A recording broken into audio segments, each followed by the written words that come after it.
Tudo bom, pessoal? Eu sou o Gusta, esse é o Gusta Degusta e esse é o quarto episódio sobre whiskies. E hoje a gente vai falar de whisky canadense. A história do whisky canadense começa ali pelo final do século XVIII, quando colonos britânicos, escoceses, irlandeses começam a fugir para o Canadá, muito impulsionado pela lealdade à coroa britânica depois da Revolução nos Estados Unidos, que deu a independência a eles. Inicialmente, a produção de uísque no Canadá era uma atividade tão secundária que os agricultores usavam apenas as sobras de produtos durante a colheita do ano para produzir álcool, no geral. Não necessariamente para beber, assim, talvez para tratar enfermidades, algumas doenças, etc. Diferente dos seus colonizadores, os canadenses não se prendiam tanto às regras de produção e começaram a misturar alguns grãos diferentes na sua produção, tanto milho quanto centeio, que acabou virando um produto principal na produção desses whiskies. O centeio trazia uma picância, uma ardência, um aroma mais refinado e rapidamente virou sucesso no consumo. A galera começou a consumir pra caramba e virou meio que uma marca registrada do produto deles. O boom de produção de whisky canadense, a popularidade dele também, começou lá por volta de 1920, por conta daquela lei seca que travou as destilarias dos Estados Unidos, e eles começaram a importar para o resto do mundo e para os Estados Unidos de maneira ilegal também. Então começou-se a consumir e criar uma cultura de consumo muito grande em cima do whisky canadense. E diferente dos outros países, a legislação canadense dá uma liberdade muito grande para os produtores de whisky, se prendendo talvez a uma regra universal de que o produto deva ser plantado, destilado, envelhecido, engarrafado dentro do país. Mas, diferente dos Estados Unidos, os canadenses precisam destilar cada grão separadamente e depois misturar antes de passar pelo processo de envelhecimento. Processo esse que deve ter pelo menos 3 anos. E existe uma regra deles de 9% que permite que eles adicionem outros tipos de bebida no whisky deles, desde que não ultrapasse 9,09% do volume total de Jerez ou outros tipos de licores que agradem e que tragam o resultado final que os produtores quiserem. Então a gente consegue ter uma brincadeira maior, um número de produtos diferentes, com personalidades diferentes, de todo tipo de ideia que você conseguir imaginar.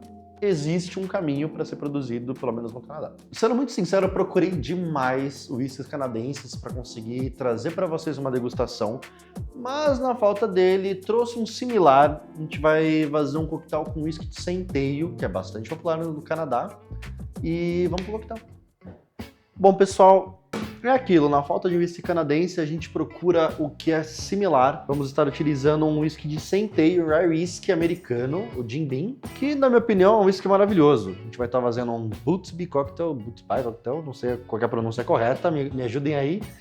Mas, basicamente, é uma releitura de um Manhattan com uma adição de espumante, deixando ele mais leve.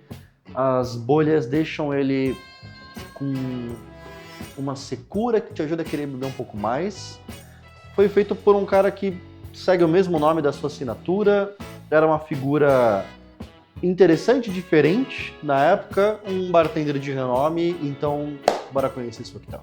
Para essa receita, eu gosto de colocar 60 ml de rye whisky, 30 de vermute tinto, seguindo uma receita padrão de Manhattan.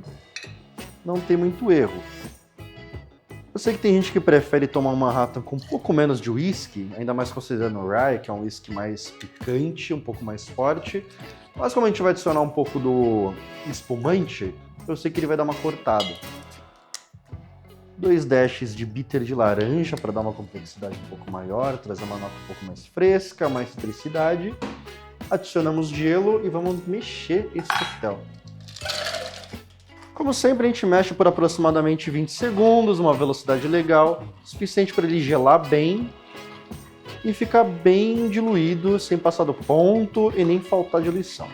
Numa taça previamente gelada, a gente coloca aproximadamente 20 ml de espumante, tomando bastante cuidado para não perder tanta bolha assim. E por fim, despejamos o coquetel com bastante carinho. A gente passa um pouquinho do zeste de laranja soltar suas notas. Finaliza com uma guarnição bonitinha, uma cereja.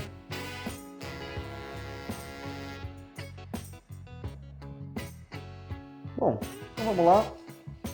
O aroma é aquela coisa, a gente consegue sentir bem a laranja. É um Manhattan mais leve, mais fácil de beber. O Prosecco conversa bem com o Rye, incrivelmente. Eu achei que ele ia ficar seco até demais, que o Rye ia se destacar de um jeito não tão agradável. Te engana bem. Parece ser leve até demais, mas não dá pra gente se enganar. A gente tá falando de Rye Whisky com vermute e Prosecco, né? Pessoal, saúde! E ó, se vocês quiserem aprender a fazer um coquetel com whisky japonês, não perca o próximo vídeo, tá? Te vejo lá.